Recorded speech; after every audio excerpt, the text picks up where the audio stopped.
Shalom na bana nzambe nyonso tika nzambe alola apambola yo so landi mbanga bala liboso osabone kaka.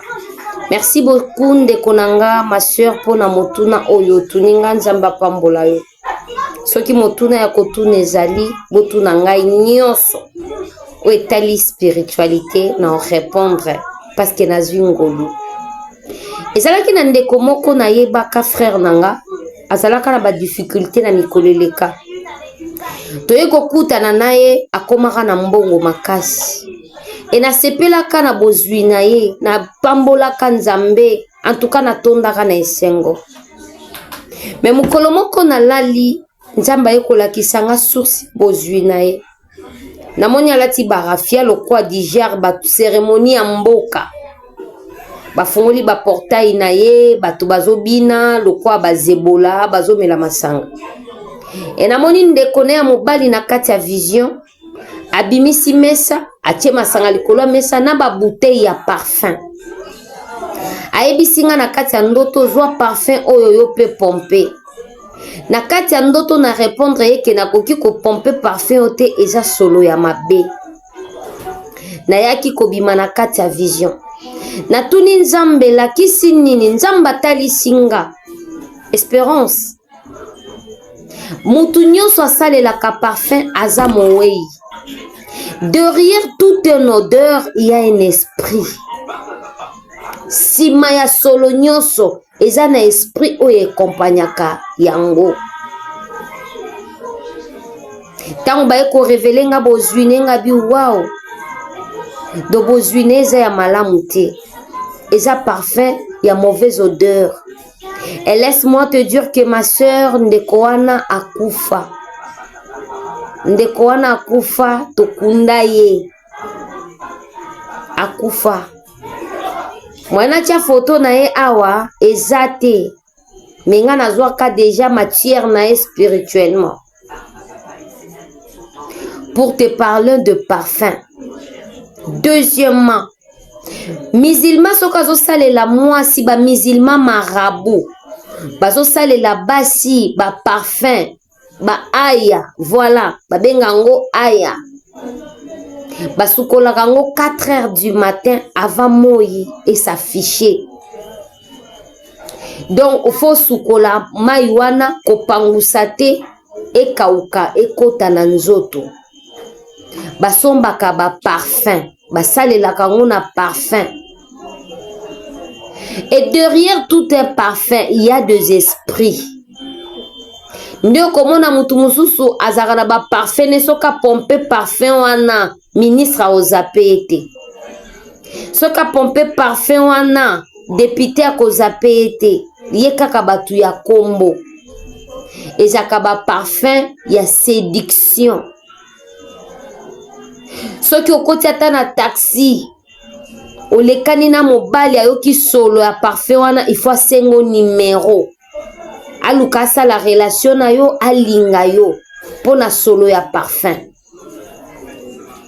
Alors ndeko nanga wana ya mobali akufa. Pour vous dire que mutu nyonso asalelaka parfum aza mowei. Ozo tambola na solo ya ba démon mais yo yoki yango physiquement solo kitoko. Mais spirituellement, mutoza spirituel, ako détecter akolobake solo oyo eza solo ya bibembe. Eza batebele, j'adore le parfum, o adoraka solo ya bibembe. Otambola en esprit des morts sans pourtant le savoir. Il faut rester naturel. Pona mutu alanda makambu na lobaki na video na ngai pa Pasteur Grace Coutinho, kota na chaîne na ngai YouTube. Okomona vidéo wana ona bandaki kolobela Pasteur Grace qu'il faut rester naturel. Eza na YouTube nanga. Na Feza TV officiel.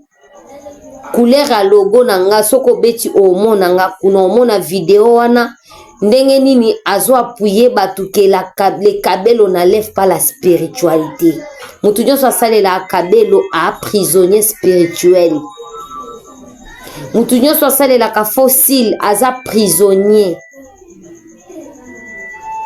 Eza biloko moko ya kitoko te. J'espère que ça na batu mususu atia parfum. Tango solo ya parfum na esili alamuki na tongo akomo miyoka solo ya mapeka makasi. Akomo dégager solo ya zei, solo ya mabe. Ezaka ba solo moko ya kitoko te. Mais na zolo ya bonyama okoyoka ngo solo kitoko, ça sent bon. Mais otambolaka na solo ya bibembe. Le parfum n'est pas bon pour un enfant de Dieu. Il faut rester naturellement. Eza na ba ben mususu okosala otikala koyoka solo te, bakoyoka yo solo mutoki te. Eza na batu mususu bakotisa ba esprit na banzoto na bango po na ba parfum. Okotisa démon moko boye na nzoto no po na parfum. Yango no moni parfum eza malamu te. Mutu mususu akoloba ndenge nini mwasi ya Bible atiaka Yesu malasi na makolo. Na ofungola parenthèse wana par l'orientation du Saint-Esprit.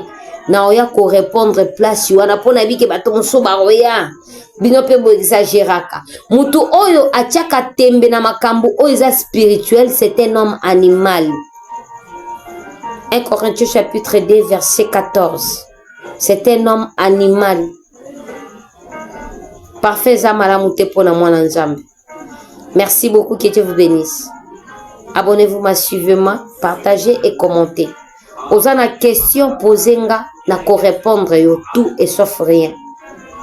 Voilà. Question nyonso na ko répondre yo nabi nyonso. Na lobi bien nyonso. Parce que na zui grâce ya kotanga na université à Saint-Esprit.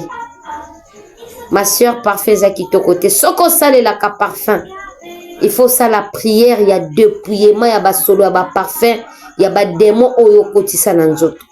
Pendant que ko ça la prière wana ozo ba révélation ya délivrance nanu pona solo ya ba démon oyo kotisa na nzoto. Si vous avez besoin de prière de la dépouillement, voilà, merci Saint-Esprit.